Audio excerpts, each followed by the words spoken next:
परमेश्वर का धन्यवाद हो अज के दिन के वास्ते, अज की सुबह के लिए बहुत सारिया गल्लां असीं एक दूसरे के जीवन तो की करते हाँ, सीखते हाँ।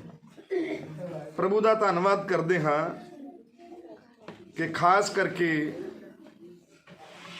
साडा परसनल जीवन जिहड़ा है वो मसीह दे विच कैसा है, इस दे उत्ते असीं गौर करना है। परमेश्वर की बाणी जिहड़ी है वो सानू दसदी है कि साडी मर्टैलिटी और थाट और साडी डिजायर, इच्छा, मन दियां भावना की ने। प्रभु का वचन सानू ये दसदा है। हुण असीं प्रभु की बाणी नूं सुनना है। प्रभु के वचन के अनुसार असीं देखते हाँ, कुछ असीं लॉजिक दीयां गल्लां कीतियां, लॉजिक दीयां गल्लां सुनियां, अच्छा भी लगा है, क्योंकि कई बारी असीं साडा सुभाव एक इस तरह का बन जाता कि असीं उन्हां गल्लां दी परवाह ही नहीं करदियां, जां उन्हां गल्लां दी असीं परवाह ही नहीं करदे कि ਜਿਹੜੀਆਂ आउण वाले समय दे विच साडे लई समस्या बन सकदियां ने। परमेश्वर का धन्नवाद हो कि अज असीं परमेश्वर की बाणी दे विचों कुछ गल्लां दे उत्ते ध्यान देवांगे। अगर वचन साडी अगुवाई करता है तो असीं किन्ना इस वचन नूं अपनी जिंदगी दे विच इस्तेमाल करते हैं। परमेश्वर के वचन के अनुसार देखिए, जदों असीं परमेश्वर की बाणी नूं पढ़ते हाँ, सुनते हाँ, तो वचन दे विच लिखिया है, धन हन वो लोग जिहड़े इन्हां गल्लां दे उत्ते अपना मन लगाउंदे हन। प्रकाशित वाक्या की पुस्तक उहदा पहला अध्याय 3रा वचन पढ़ना है। इस तो पहला कि असीं वचन पढ़िए, मैं तुहानूं दसना चाहता हाँ, जिवें कि गलबात अडॉप्ट की हो रही सी। एक हुंदा अडॉप्ट, ਉਹਦੇ ਪਿੱਛੇ ਅਜੇ कुछ नहीं चलता। एक हुंदा अडाप्टर ते तीसरा शब्द हुंदा अडाप्टड। चौधरी साहब ठीक है ना? ਇਹਦਾ मतलब की है? अडाप्ट जो असीं गल करते हाँ तो वह ना अगे है तो ना पिछे है।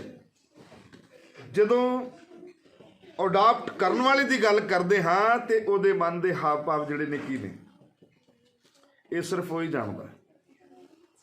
प्रभु का वचन सानू दसदा है असी लेपालक पुत्र हैं। प्रभु यीशु मसीह ने सानू की कीता है, अपने काम दे लई चुनिया है, अलग किया है। असी गोद ले हुए पुत्र हैं। इसदा मतलब की है? कोई अपने आप के उत्ते घमंड ना करे कि मैं प्यो दादियां तो की है, इसा ही है। दूसरी गल प्रभु का वचन सानू ये दसदा है, खुदा इन्हां गल्लां दे उत्ते ज़्यादा ध्यान दिंदा है कि तुहाडे मन दे अंदर मेरे प्रति किन्नी खोज है, तुसीं किन्ना प्रभु नूं चाहुंदे। उस तो बाद वो साडी योग्यता नूं की करदा है, देखदा है ते फिर सानू अपने कोल बुलांदा है। तो हम उस बच्चे की ओर जब ध्यान देते हैं, उसका मूल्यांकन करते हैं। की करते हैं? मूल्यांकन का मतलब है ਉਹਦੇ अंदर क्वालिटियां देखते हैं भी इस दे अंदर किहड़े किहड़े गुण हैं। फिर उन्हां गुणां वल देख के ते उन्हां दे विचों एक दे लई ਉਹਨੂੰ की करते हैं? चुनते हैं भी ठीक है, अच्छा है, ਇਹਦੇ ਵਿੱਚ आ क्वालिटियां ने ते यह बंदा इस काम नूं सही ढंग दे नाल कर सकदा है। ਇਹਦੇ अंदर एक खास क्वालिटी प्रभु का वचन सानू ये दसदा है। प्रभु यीशु मसीह ने, पिता परमेश्वर ने सानू खास होने के लिए चुनिया, आम होने के लिए। पतरस की पत्री नूं पढ़ते हाँ तो वह कहता है, हम कौन हैं? असी चुनिया होया वंश ते जाजकां दी शाही मंडली ते निज प्रजा दे लोग। निज प्रजा का मतलब की है? ਜਿਹੜੇ ਉਹਦੇ हर रोज नेड़े ਰਹਿੰਦੇ ਨੇ। पदा अधिकारी ਅਧਿਕਾਰ ਪਾਏ ਹੋਏ ਲੋਕ, ਅਸੀਂ ਉਹਨਾਂ ਦੀ ਗਿਣਤੀ ਵਿੱਚ ਆ ਰਹੇ। ਮੈਨੂੰ ਇੱਕ ਗੱਲ ਸਭ ਤੋਂ ਵਧੀਆ ਲੱਗੀ ਹੈ ਕਿ ਖੁਦਾ ਨੇ ਸਾਡੇ ਵਿੱਚ ਕੋਈ ਵੀ ਐਸਾ ਵਿਅਕਤੀ ਨਹੀਂ ਇਸ ਸਮੇਂ ਬੈਠਾ ਜਿਹੜਾ ਕਾਣਾ ਹੋਵੇ, ਲੰਗੜਾ ਹੋਵੇ, ਲੰਜਾ ਹੋਵੇ। ਲੰਜੇ ਦਾ ਮਤਲਬ ਜਿਹਦਾ ਕੋਈ ਬਾਂਹ ਨਾ ਚੱਲਦੀ ਹੋਵੇ, ਜਿਹੜਾ ਢੀਲ ਮਾਰਦਾ ਹੋਵੇ ਜਾਂ ਜਿਹੜਾ ਗੁੰਗਾ ਹੋਵੇ ਜਾਂ ਜਿਹੜਾ ਅੰਧਾ ਹੋਵੇ। ਪ੍ਰਭੂ ਦਾ ਵਚਨ ਸਾਨੂੰ ਇਹ ਦੱਸਦਾ ਹੈ। ਜੇ ਸਰੀਰਕ ਪੱਖੋਂ ਅਸੀਂ ਪਸੰਦ ਕਰਦੇ ਹਾਂ ਕਿ ਕਲੀਸਿਆ ਤੰਦਰੁਸਤ ਹੋ, ਤੇ ਉਹ ਆਤਮਾ ਦੇ ਵਿੱਚ ਕਿੰਨਾ ਹੋਣਾ ਚਾਹੀਦਾ ਹੈ? ਪਰਫੈਕਟ, ਆਲ ਪਰਫੈਕਟ, ਜਿਹਨੂੰ ਪ੍ਰਵੀਨ ਕਹਿੰਦੇ ਆ। ਕੀ ਕਹਿੰਦੇ ਆ? ਪ੍ਰਵੀਨ ਦਾ ਮਤਲਬ ਸਮਝਦੇ ਹੋ? ਨਿਪੁੰਨ। ਉਹਦੇ ਅੰਦਰ ਹਰ ਇੱਕ ਪ੍ਰਕਾਰ ਦਾ ਕੀ ਹੋ? ਗੁਣ। ਹਾਲੇਲੂਇਆ। ਔਰ ਜਿਹੜਾ ਕੰਮ ਵੀ ਬੰਦਾ ਹੱਥ ਲਾਵੇ ਉਸ ਕੰਮ ਨੂੰ ਕਰ ਸਕਦਾ ਹੋਵੇ। ਪ੍ਰਭੂ ਦਾ ਵਚਨ ਸਾਨੂੰ ਦੱਸਦਾ, ਸੁਣੀਏ, ਧਿਆਨ ਦਈਏ।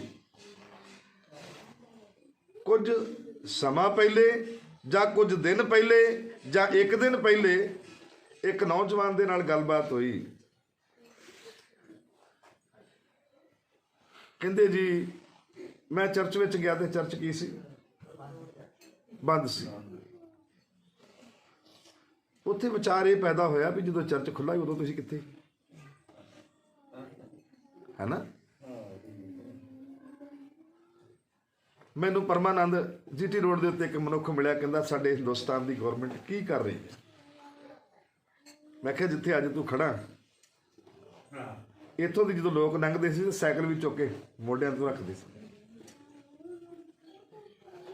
ਮੋਢਿਆਂ ਤੇ ਸਾਈਕਲ ਰੱਖ ਕੇ ਤੇ ਫਿਰ ਅੱਗੇ ਜਾਂਦੇ ਸਨ। ਜਿੱਥੇ ਕਿਤੇ ਸੁੱਕੀ ਜ਼ਮੀਨ ਆਉਂਦੀ ਸੀ ਸਾਈਕਲ ਥੱਲੇ ਰੱਖ ਲੈਂਦੇ ਸੀ। ਤੇ ਅੱਜ ਇੱਥੇ 6 ਲਾਈਨ ਬਣੀ ਹੋਈ ਹੈ ਤੁਹਾਡੇ ਪਿੰਡ ਦੇ ਅੰਦਰ। ਤੁਹਾਡੇ ਪਿੰਡ ਦੇ ਮੂਹਰੇ ਕਿਹੜੀ ਲਾਈਨ ਆ? 3 ਟਰੱਕ ਇੱਧਰ ਚੱਲ ਸਕਦੇ ਨੇ, 3 ਟਰੱਕ ਉੱਧਰ। ਤੇ ਜਿਹੜੀ ਪਬਲਿਕ ਰੋਡ ਹੈ, ਮਾੜੇ ਮੋਟੇ ਸਾਈਕਲ ਸਕੂਟਰ ਚੱਲਣ ਵਾਲੇ ਲੋਕ ਜਿਹੜੇ ਨੇ ਉਹ ਸਾਈਡਾਂ ਤੇ ਜਿਹੜਾ ਰੋਡ ਬਣਿਆ ਹੁੰਦਾ ਉਹਦੇ ਤੇ ਚੱਲਦੇ ਨੇ। ਮੈਂ ਤੁਹਾਡੇ ਨਾਲ ਇੱਕ ਸਵਾਲ ਕਰਦਾ ਕਿ ਤੁਸੀਂ ਗੌਰਮੈਂਟ ਦੇ ਲਈ ਕੀ ਕੀਤਾ? ਗੌਰਮੈਂਟ ਨੇ ਤੁਹਾਨੂੰ ਚਿੱਕੜ ਚੋਂ ਕੱਢ ਕੇ ਤੇ ਪੱਧਰੇ ਸੁੱਕੇ ਥਾਂ ਬਿਠਾ ਦਿੱਤਾ, ਪਿੰਡ ਦੀਆਂ ਗਲੀਆਂ ਬਣਾ ਦਿੱਤੀਆਂ। ਤੁਹਾਡੇ ਪਿੰਡ ਦੇ ਵਿਚਕਾਰੋਂ ਦੀ 6 ਲਾਈਨ ਰੋਡ ਚੱਲ ਰਿਹਾ ਤੇ ਹੁਣ ਅਸੀਂ ਪਹਿਲੇ 5 ਕਿਲੋਮੀਟਰ ਦੀ ਸਪੀਡ ਤੇ ਘੰਟੇ ਦੇ ਵਿੱਚ ਵੱਧ ਤੋਂ ਵੱਧ 5 ਕਿਲੋਮੀਟਰ ਚੱਲ ਸਕਦੇ ਤੁਸੀਂ, ਤੇ ਹੁਣ ਅਸੀਂ ਕਿੰਨੀ ਸਪੀਡ ਤੇ ਜਾਂਦੇ? 120 ਦੀ ਸਪੀਡ ਤੇ ਜਾਂਦੇ। ਹੈ ਕੋਈ ਕੰਪੈਰੀਜ਼ਨ? ਕੋਈ ਕੰਪੇਅਰ ਨਹੀਂ ਹੈ। ਤੁਸੀਂ ਗੌਰਮੈਂਟ ਦੇ ਲਈ ਕੀ ਕੀਤਾ ਇਹ ਦੱਸੋ? ਉਹ ਬੰਦਾ ਚੁੱਪ ਹੋ ਗਿਆ। ਉਸ ਤੋਂ ਬਾਅਦ ਉਹਨੇ ਕੋਈ ਸਵਾਲ ਨਹੀਂ ਕੀਤਾ ਮੇਰੇ ਨਾਲ। ਮੈਂ ਔਰ ਮੇਰੀ ਪਤਨੀ ਉੱਥੇ ਰੋਡ ਦੇ ਉੱਤੇ ਇੱਕ ਹੋਟਲ ਦੇ ਸਾਹਮਣੇ ਖੜ ਕੇ ਜਾਂ ਬੈਠ ਕੇ ਠੰਡ ਦੇ ਕਾਰਨ ਚਾਹ ਪੀ ਰਹੇ ਸਾਂ। ਇਹਦੇ ਵਿੱਚ ਇਹ ਗੱਲਬਾਤ ਹੋਈ। ਉਹ ਸਾਡੇ ਚਾਹ ਪੀਂਦਿਆਂ ਪੀਂਦਿਆਂ ਬੰਦਾ ਵੀ ਸਾਡੇ ਲਾਗੋਂ ਚਲਾ ਗਿਆ। ਪ੍ਰਭੂ ਦਾ ਵਚਨ ਸਾਨੂੰ ਦੱਸਦਾ, ਅਗਰ ਕੁਝ ਉਮੀਦ ਰੱਖਦੇ ਹੋ, ਕੁਝ ਹਾਲੇਲੂਇਆ एक्सपेक्ट करना चाहते हो कि मुझे इतना मिल जाए, तो तुम प्रभु के लिए क्या करते हो? मैं अपने भरावां दे विचों, अपने रिश्तेदारां दे विचों और सेवकां दे विचों भी मैं बहुत पिछे ते कमज़ोर हाँ। भावें मेरी जेब दे विच 2 रुपए क्यों ना रहे, मेरी जेब दे विचों कभी पैसा खत्म नहीं होगा, क्योंकि मैंने प्रभु के साथ वफादारी से चलना सीखा है। हालेलुया। मेरा जीवन साथी जो है वो कदी कदी इन्हां गल्लां दे उत्ते सवाल करता है, पर मैं कदी इस गल दे वल ध्यान नहीं दिता। जिस तरह कि अज भी गल हुई कि मैं बहुत रोई, वाकई ही बहुत रोए ने घर दे वास्ते, बहुत रोए हैं। हमारे पास घर नहीं है, पर मैं कभी नहीं रोया। ਮੇਰੀਆਂ ਅੱਖਾਂ ਦੇ ਵਿੱਚ ਕਦੀ ਆਂਸੂ ਨਹੀਂ ਆਏ। ਯਿਸੂ ਮਸੀਹ ਨੇ ਕੀ ਕਿਹਾ? ਕਹਿੰਦਾ ਆਕਾਸ਼ ਦੇ ਪੰਛੀਆਂ ਦੇ ਕੀ ਨੇ? ਆਲਣੇ ਨੇ। ਤੇ ਸੂਰਾਂ ਦੇ ਲਈ? ਪੰਜਾਬੀ ਚ ਬੋਲੋ ਬਈ, ਜ਼ਰਾ ਉੱਚੀ ਬੋਲੋ। ਹਾਂ, ਸਾਰੇ ਨਹੀਂ ਬੋਲਦੇ ਕਿਉਂਕਿ ਤੁਸੀਂ ਇਸ ਲਈ ਨਹੀਂ ਬੋਲਦੇ ਹੋ ਕਿਉਂਕਿ ਤੁਹਾਨੂੰ ਪਤਾ ਕਿ ਅਸੀਂ ਆਪਣੇ ਲਈ ਵਧੀਆ ਵਧੀਆ ਘਰ ਬਣਾਏ ਨੇ, ਇਸ ਕਰਕੇ ਤੁਸੀਂ ਨਹੀਂ ਬੋਲਦੇ ਹੋ। ਪਰ ਉਹਨਾਂ ਦਿਨਾਂ ਦੇ ਅੰਦਰ ਲੋਕ ਤੰਬੂਆਂ ਦੇ ਵਿੱਚ, ਛੰਨਾਂ ਦੇ ਵਿੱਚ, ਛੱਪਰਾਂ ਦੇ ਵਿੱਚ ਤੇ ਮੰਜੀਆਂ ਖੜੀਆਂ ਕਰਕੇ ਧੁੱਪ ਦੇ ਵਿੱਚ ਕੀ ਕਰਦੇ ਸਨ? ਆਪਣਾ ਗੁਜ਼ਾਰਾ ਕਰਦੇ ਸਨ। ਪ੍ਰਭੂ ਦਾ ਵਚਨ ਸਾਨੂੰ ਇਹ ਦੱਸਦਾ ਹੈ, ਖੁਦਾ ਦਾ ਪਾਕ ਕਲਾਮ ਇਹ ਕਹਿੰਦਾ, ਯਿਸੂ ਮਸੀਹ ਨੇ ਕਿਹਾ ਕਿ ਆਕਾਸ਼ ਦੇ ਪੰਛੀਆਂ ਦੇ ਕੀ ਨੇ? ਆਲਣੇ ਹਨ। ਤੇ ਸੂਰਾਂ ਦੇ ਲਈ? ਸਾਰੇ ਨਹੀਂ ਬੋਲਦੇ। ਸੂਰਾਂ ਦੇ ਲਈ ਕੀ ਨੇ? ਘੁਰਨੇ ਹਨ। ਪਰ ਮਨੁੱਖ ਦੇ ਪੁੱਤਰ ਦੇ ਲਈ ਸਿਰ ਧਰਨ ਦੇ ਵਾਸਤੇ ਵੀ ਜਗ੍ਹਾ ਨਹੀਂ। ਇਸ ਤੋਂ ਤੁਸੀਂ ਕੀ ਸਿੱਖਦੇ ਹੋ? ਜਦੋਂ ਤੁਸੀਂ ਪ੍ਰਭੂ ਦੇ ਕੋਲ ਬੁਲਾਏ ਗਏ ਹੋ ਤੇ ਤੁਸੀਂ ਸੰਸਾਰ ਦੇ ਨਹੀਂ ਰਹੇ। ਹੁਣ ਤੁਸੀਂ, ਯਿਸੂ ਨੇ ਕਿਹਾ ਕਿ ਹੁਣ ਤੁਸੀਂ ਸੰਸਾਰ ਦੇ ਨਹੀਂ ਹੋ। ਇਸੇ ਕਰਕੇ ਸੰਸਾਰ ਤੁਹਾਡੇ ਨਾਲ ਕੀ ਕਰਦਾ ਹੈ? ਜ਼ੋਰ ਦੇ ਨਾਲ ਬੋਲੋ। ਸੰਸਾਰ ਤੁਹਾਡੇ ਨਾਲ ਕੀ ਕਰਦਾ ਹੈ? ਵੈਰ ਰੱਖਦਾ ਹੈ। ਹੁਣ ਤੁਸੀਂ ਮੇਰੇ ਹੋ। ਸੰਸਾਰ ਇੱਕ ਹਰੇ ਦਰਖਤ ਦੇ ਨਾਲ ਇਹ ਸਭ ਕੁਝ ਕੀਤਾ ਤੇ ਸੁੱਕੇ ਦਰਖਤ ਦਾ ਕੀ ਹਾਲ ਹੋਏਗਾ? ਇਹਦਾ ਮਤਲਬ ਕੀ ਸੀ? ਤੁਸੀਂ ਸਿਰਫ ਹੱਡੀਆਂ ਹੋ। ਤੁਸੀਂ ਹੱਡੀਆਂ ਦੇ ਸਮਾਨ ਹੋ। ਨਾ ਤੇ ਤੁਹਾਡੇ ਉੱਤੇ ਮਾਸ ਹੈ, ਨਾ ਤੁਹਾਡੇ ਮਾਸ ਦੇ ਅੰਦਰ ਨਾੜਾਂ ਹਨ ਤੇ ਨਾ ਤੁਹਾਡੇ ਅੰਦਰ ਆਤਮਾ ਹੈ। Hallelujah, hallelujah. ਜੋਇਲ ਦੀ ਪੁਸਤਕ ਦੇ ਵਿੱਚੋਂ ਮੈਂ ਇੱਕ ਵਚਨ ਪੜ੍ਹ ਰਿਹਾ ਸੀ और वो वचन मैंने बहुत अच्छा लगा। मैंने सोचा कभी फिर समय मिलेगा तो मैं प्रचार करूंगा। प्रभु दा वचन सानू ये दसदा है, मेरे जीज भैन भाईओ, इंसान इस धरती के उत्ते परदेसी ते की है? मुसाफिर। जदों असीं मत्ती सुसमाचार उसका 6वां अध्याय पहाड़ी उपदेश का दूसरा दिन 24 वचन तो पढ़ना शुरू करते हाँ, क्योंकि असीं संसार दे नाल भी ला के रखते हाँ ते यीशु दे नाल भी लाउणा चाहुंदे। मेरी गल ध्यान दे नाल सुनियो। जिहदा मतलब है तुसीं दो मालकां दी कदी सेवा नहीं कर सकते हो। जे धन दी सेवा करोगे ते तुहाडा मन कित्थे होएगा? धन दे उत्ते होएगा। ते जे प्रभु दी सेवा करना चाहुंदे हो ते तुहाडा मन कित्थे होएगा? प्रभु दे वल। हालेलुया, जोर से बोलिए हालेलुया। अज सियाल दा पहला दिन है। मैं सियाल दा पहला दिन ही कहूँगा, शुरू हो गया सियाल। सर्दी दी रुत शुरू हो गई ते इहदे नाल नाल तुसीं भी सलाबेगे।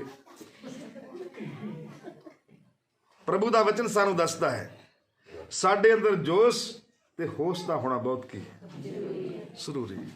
मसीह जीवन दा एक खास तजर्बा है। प्रभु दे वचन दे अनुसार असीं देखदे हां। पढ़ दीजिए इस वचन नूं, उस तो बाद फिर इन्हां गल्लां नूं समाप्त करन वास्ते जावांगे। हाँ, कोई मनुख दो मालकां दी सेवा नहीं कर सकदा। वो एक दे नाल वैर रखेगा और दूसरे से प्रेम रखेगा, जां ओदे नाल एक दे नाल मिलिया रहेगा फिर दूसरे नूं तुस जानेगा। तुसी परमेश्वर ते धन दोनों दी इकट्ठियां दी सेवा नहीं कर सकते, क्योंकि जिथे तुहाडा धन होएगा उत्थे तुहाडा मन होएगा। सुनिए, ध्यान दिए। जब हमारे पास धन आ जाता है तो हम स्पिरिचुअल पवित्र आशय गवा देते हैं। दुनिया दे अंदर, खास करके हिंदुस्तान दे अंदर तानू बहुत सारे ऐसे परिवार मिलणगे जेड़े धनवान ते हन। किने? धनवान ते हन, पर उन्हां दा धन खर्चण वास्ते कोई नहीं।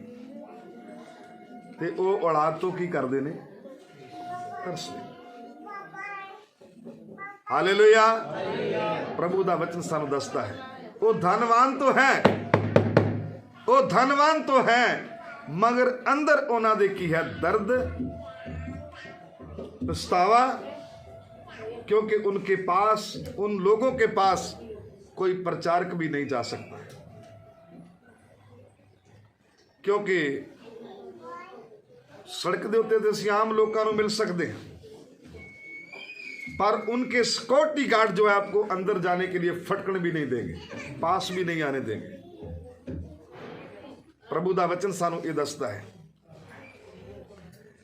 जिस तरह के मेरी पत्नी गवाही दे रही सी कि अज इस तरह महसूस हो रहा है, इस तरह लग रहा है, असीं कित्थे आ गए?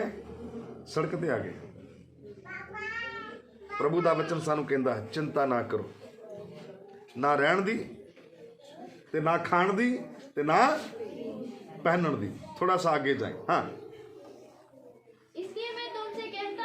हाँ, अपने प्राण के लिए चिंता ना करो। इसलिए मैं तुम्हें कहता हूं, मैं तुहानू कहंदा कि अपने प्राणों के लिए चिंता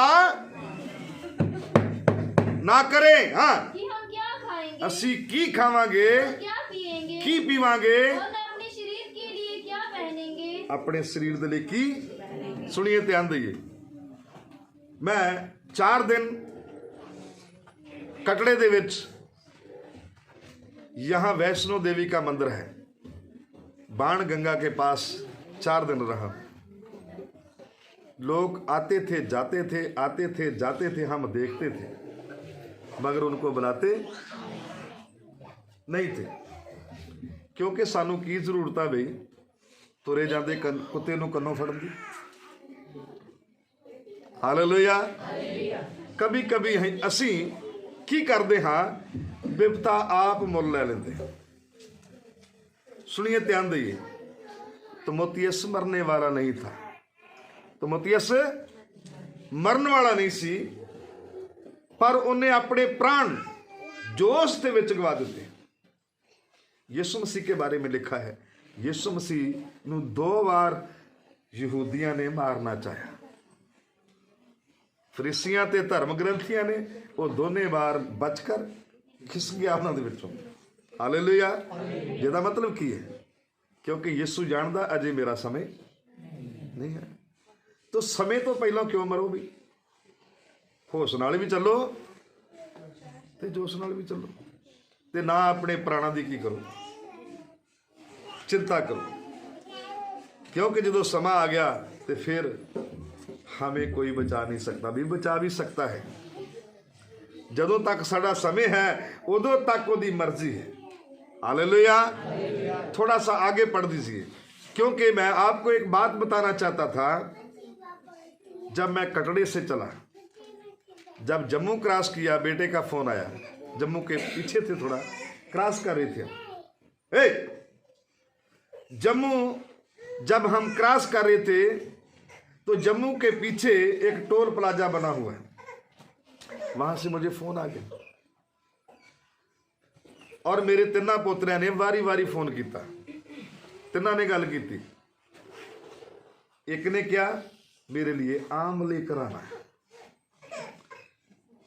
दूसरे ने क्या आख्या, केले लेकर आना है।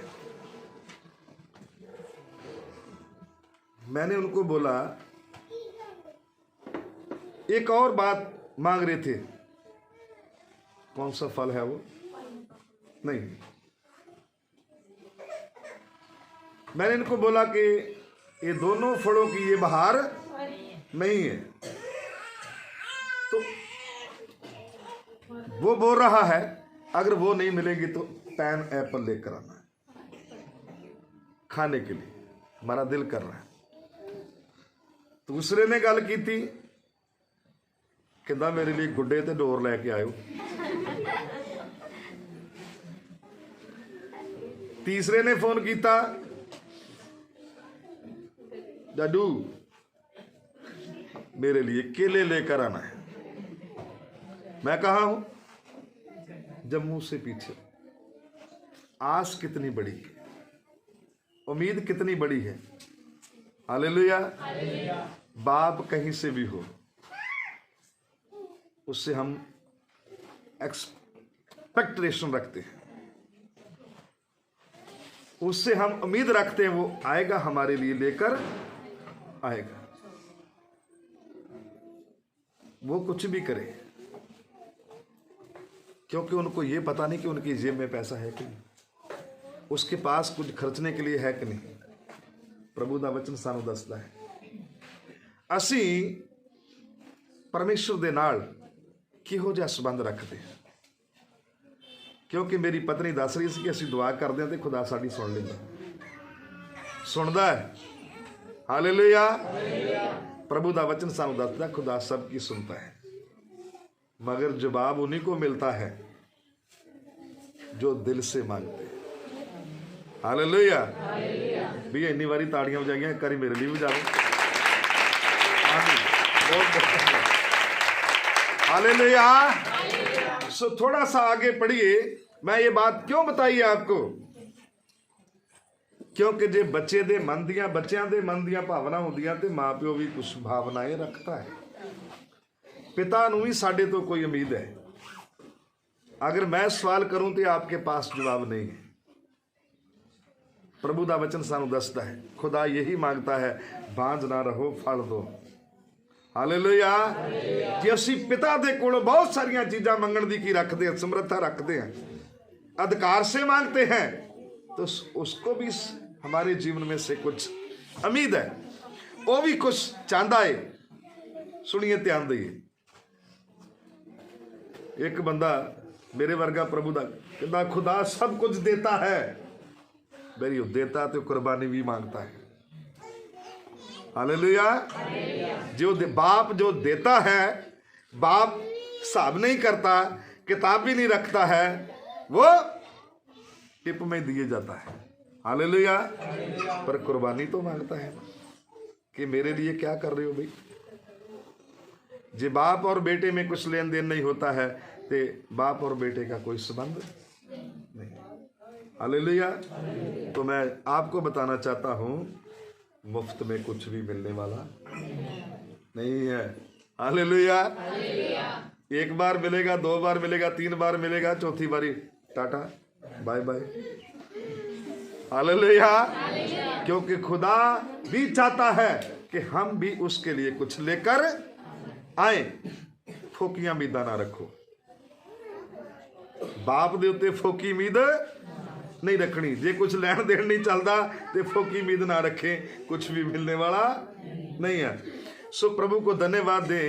मैं एक गल कहनी चाहता सी कि एक लड़का मुझे बोल रहा था कि मैंने देखा कि चर्च बंद था, मैं आया था, तो जब चर्च खुला था तब आप कहाँ थे। प्रभु का वचन सानू दसदा है।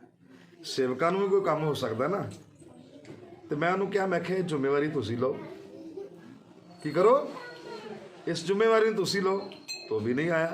प्रभु का वचन सानू दसदा है, खुदा के लिए कुछ करना है। जो हमारे लिए मर गया, अब हमने उसके लिए जीना है। हालेलुया। जो मेरे लिए मर गया, अब हमने उसके लिए जीना है। ते असीं अपने लिए जींदे हैं। आगे पढ़िए की लिखिया भी। हाँ, और ना अपने शरीर के लिए ना अपने शरीर दे लई कि क्या पहनेंगे, की पहनांगे, क्या प्राण भोजन से की प्राण भोजन दे नालों उत्तम नहीं, और शरीर वस्त्र से बढ़कर की शरीर वस्त्रां दे नालों उत्तम नहीं। आकाश के पंछियों को देखो, आकाश के पंछियां दी वल देखो, वे ना बोते हैं, ना वो बोते ने, ना काटते हैं, और ना खतों में ना वो बीज दे, ना कटदे, ना पड़ोलियां दे विच की करदे ने, जमा करदे ने। फिर भी तुहाडा स्वर्गीय पिता जिसकी तुसीं आराधना करदे हो, उन्हां पंखेरुआं दी, आकाश के पंछियां दी, जानवरां दी की करदा है, प्रतिपाल करता है। वो सबको देता है, वो सबकी चिंता करता है। बाप भी सब की चिंता करता है, चाहे छोटा है, चाहे बड़ा है, चाहे गोरा, चाहे काला है।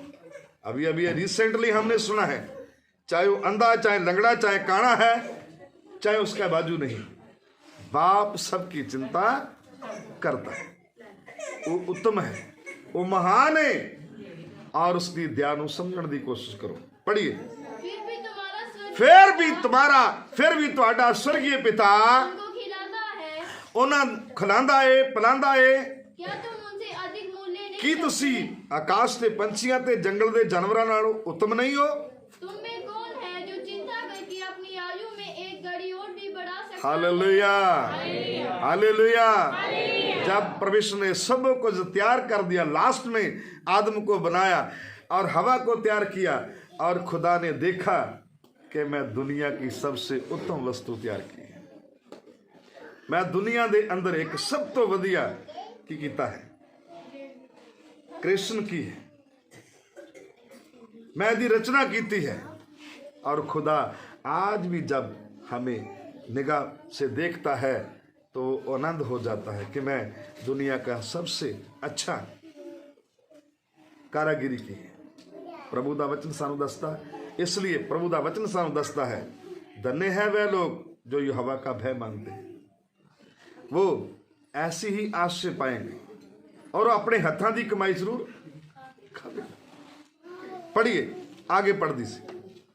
और वस्त्र के लिए क्यों चिंता करते हो? और वस्त्र के लिए बस्तर दे ਲਈ क्यों चिंता करदे हो? जंगली शोषणों पर ध्यान करो जंगल दे शोषणा वाल देखो, कि वह कैसे बढ़ते वो हैं। कैसे बढ़ते हैं, वह ना तो परिश्रम करते ना परिश्रम करते ने, ना गाते हैं, ना काते हैं, तो भी उनका जो फूल होता है वो बहुत ही खूबसूरत होता है, और देखने के बाद आप उसको हाथ नहीं लगा सकते। मैंने शोषण के फूलों को देखा, कहाँ? अजंता की पहाड़ियाँ, अजंता की पहाड़ियाँ जब हम क्रॉस करते हैं वहाँ आपको शोषण के फूल भी मिलेंगे और एक तीरे का फूल भी मिलेगा। और जब वो पहाड़ियों के ऊपर खिलते हैं तो देखने से बहुत ही खूबसूरत लगते हैं। आप उनमें से एक हैं। हालेलुया। परमेश्वर ने तुम्हें सबसे खूबसूरत बनाया। पढ़िए। तो भी मैं तुमसे कहता फिर भी मैं ਤੁਹਾਨੂੰ ਕਹਿੰਦਾ ਹਾਂ, कि सुलेमान भी अपने सारे ਸੁਲੇਮਾਨ ਵੀ ਇਹੋ ਜਿਹੇ ਰੰਗਾਂ ਦੇ ਵਿੱਚੋਂ ਤੇ ਕੱਪੜਿਆਂ ਦੇ ਵਿੱਚੋਂ ਇੱਕ ਵੀ ਪਹਿਨ ਨਹੀਂ ਸਕਿਆ। ਹਾਂ, उनमें से किसी के समान वस्त्र ਉਹਨਾਂ ਦੇ ਵਿੱਚੋਂ ਕਿਸੇ ਦੇ ਵੀ ਵਰਗਾ ਵਸਤਰ ਨਹੀਂ ਪਹਿਨ ਸਕਿਆ, ਭਾਵੇਂ ਉਹ ਕਿੰਨਾ ਵੀ ਮਹੀਨ ਕੱਪੜਾ ਪਹਿਨਦਾ ਹੋਵੇ। ਹਾਂ, इसलिए जब परमेश्वर मैदान की घास को जो आज है हालेलुया। इसलिए परमेश्वर उस घास को जो मैदान में पैदा होती है, जो आज भी है, और कल बाढ़ में जो की जाएगी, कल आग में, भाड़ में मतलब तंदूर ਦੇ ਵਿੱਚ। ਕਈ ਵਾਰੀ ਅਸੀਂ ਕਹਿੰਦੇ ਆ ਯਾਰ ਉਹ ਫਲਾਣਾ ਕੰਮ ਉਹਨੂੰ ਛੱਡ ਦਿਓ ਯਾਰ, ਉਹ ਜਾਏ ਭਾੜ में, ਸਾਨੂੰ ਉਹਦੀ ਕੋਈ ਜ਼ਰੂਰਤ नहीं। तो वचन ये दसता कहा तो बहुत खूबसूरत होता है, बस उसके लिए एक ही ऑप्शन होता है, वो आग में झोंका या हवा में उड़ा दिया जाए। हाँ, पढ़िए। और कल बाढ़ में जो की जाएगी, हाँ, ऐसा वस्त्र पहनाता है, ऐसा वस्त्र ਇਹਨਾਂ ਫੁੱਲਾਂ ਨੂੰ ਵੀ ਪਹਿਨਾ ਦਿੱਤਾ ਜਾਂਦਾ ਏ ਜਿਹੜੇ ਦੇਖਣ ਦੇ ਵਿੱਚ बहुत ही खूबसूरत होते हैं। हाँ, तो हे अल्पविश्वासियों, हे थोड़े विश्वास वाले हो, थोड़ी प्रतीत वाले हो, तुमको वह इनसे बढ़कर क्यों ना पहनाए? ਉਹ ਤੁਹਾਨੂੰ ਇਹ ਸਾਰੀਆਂ ਵਸਤਾਂ ਇਹਨਾਂ ਦੇ ਨਾਲੋਂ ਵੱਧ ਕੇ ਕਿਉਂ ਨਹੀਂ ਦੇਗਾ। इसलिए ਹਾਲ ਸੁਣੀਏ, ਧਿਆਨ ਦੇਈਏ। ਪ੍ਰਭੂ ਦਾ ਵਚਨ ਸਾਨੂੰ ਇਹ ਦੱਸਦਾ ਹੈ, ਪ੍ਰਭੂ ਦਾ ਵਚਨ ਸਾਨੂੰ ਇਹ ਕਹਿੰਦਾ ਹੈ, ਆਪਣੇ ਈਮਾਨ ਦੀ ਪਰਖ ਕਰੋ, ਆਪਣੇ ਆਪਣੇ ਵਿਸ਼ਵਾਸ ਦੀ ਕੀ ਕਰੋ, ਪਰਖ ਕਰੋ। ਪ੍ਰਭੂ ਦੇ ਵਚਨ ਦੇ ਅਨੁਸਾਰ ਅਸੀਂ ਦੇਖਦੇ ਹਾਂ, ਪ੍ਰਭੂ ਦੇ ਵਚਨ ਦੇ ਅਨੁਸਾਰ ਅਸੀਂ ਕਹਿੰਦੇ ਹਾਂ ਕਿ ਤੁਹਾਡਾ ਈਮਾਨ ਕੈਸਾ ਹੈ, ਭਟਕ ਰਹੇ ਹੋ, ਸਥਿਰ ਹੈ, ਤੁਹਾਡੀ ਧਾਰਮਿਕ ਨਿਸ਼ਠਾ ਕੈਸੀ ਹੈ, ਤੁਸੀਂ ਇਮਾਨਦਾਰ ਹੋ ਜਾਂ ਬੇਪ੍ਰਤੀਤੇ ਹੋ, ਤੁਸੀਂ ਸਹੀ ਚੱਲ ਰਹੇ ਹੋ, ठीक हो। क्योंकि वचन कहता है दाऊद जब तराई में चला गया तब उसने तराई में से चिकने 5 पत्थर उठा लिए। वो 5 पत्थर की सन, वखरे वखरे नहीं, एक ही कड़ी से जुड़े हुए थे। उन्हें वो पत्थर उठाए जेड़े गोपिये में चलने के लिए ठीक सन। उन्हें वो पत्थर चुनिया, दूसरा वो पत्थर चुनिया जेड़ा ज्यादा मार कर सकता है। हालेलुया। पत्थर एक ही है, पत्थर एक जैसे ही हैं, मगर सब तो पहला उन्हें की देखा कि पत्थर चिकना होना चाहिए। ਤੁਹਾਡੀ प्रार्थना क्यों नहीं सुनी जाती? क्योंकि तुसी प्रार्थना तो करते हो पर ਤੁਹਾਡੇ निशाने गलत लगते। हालेलुया। इसीलिए तुम्हारी प्रार्थना का उत्तर नहीं मिलता। नंबर 3, उन्हें धर्म का पत्थर चुनिया। ठीक, सही, धर्म का पत्थर, धार्मिक निष्ठा का, ईमानदारी का पत्थर, विश्वास का पत्थर। हालेलुया। पंजवां पत्थर जिहड़ा सी ठोस, क्यों कच्चा ना हो। ये 5 तरह के पत्थर वो जीवन के अंदर से, और एक ही पत्थर चलाया। कितने पत्थर चलाए? एक ही पत्थर चलाया जो गोपिये में चलने के योग्य था, और उसके विरोधी के माथे के ऊपर जाकर लगा। माथे के ऊपर सिर्फ थोड़ी सी जगह थी। जब तुम प्रार्थना का पत्थर चलाओगे, जब तुम्हारे हाथ में प्रार्थना की कुंजियां होंगी, तो दुनिया की वस्तें जो है वो तुम्हारे पीछे पीछे दौड़ी चली आएंगी। क्योंकि इसलिए यीशु मसीह ने इसे अध्याय दे विच की आख्या, पहला मेरे धर्म ते राज दी की करो,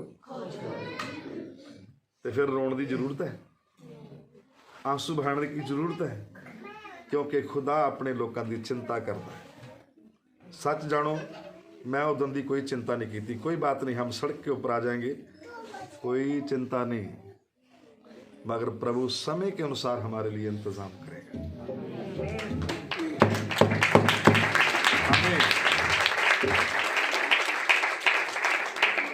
मोर्दकई ने एस्तर को एक संदेश दिया, संदेश भेजा कि एस्तर को बोल दो, हमारा छुटकारा तो कहीं ना कहीं से प्रभु करेगा ही, पर तू जिंदा नहीं रहेगा। हालेलुया। ये मत सोच कि मैं राजे दी पटरानी हाँ, मैं बड़ी रानी बन चुकी हूं और रानियां दे उत्ते मैं की कर रही हां, रानी हूं, क्योंकि तू भी साडे विचों ही है। हालेलुया। तू भी यहूदी हां, तू अपने आप को रानी नहीं समझना कली, क्योंकि जिदन असीं मर जावांगे उदन तू भी मरेगी। हालेलुया। पर साडे लिए छुटकारा ते खुदा किते ना किते भेजेगा। हालेलुया। सो प्रभु को धन्यवाद दे। मेरे कहने का मतलब है कि इन्हां गल्लां दे लई सानू चिंता करने की जरूरत नहीं है। उन लोगों की तरफ देखो जो बस स्टैंड के ऊपर, जो रेलवे स्टेशन के ऊपर कहाँ पड़े हैं, बोलो, हैं? Praise the Lord. हाँ, फुटपाथ, रोड़ा ते नहीं, रोड़ा ते कोई नहीं सौंदा। एक ही बार गाड़ी आएगी, सबको कुचल कर चली जाएगी। सुबह कोई जिंदा नहीं बचेगा, मगर फुटपाथ पर अपना गुजारा करते हैं। खुदा ने भाई हमें फुटपाथ पर तो नहीं बिठाया है, कहीं ना कहीं खुदा ने सोने के लिए जगह तो दी है। फिर ताली बजाकर धन्यवाद करो। हालेलुया। सो आइए अपने सरां नूं प्रभु दे जुर चुकाइए, प्रभु को धन्यवाद दें, तारीफ करें।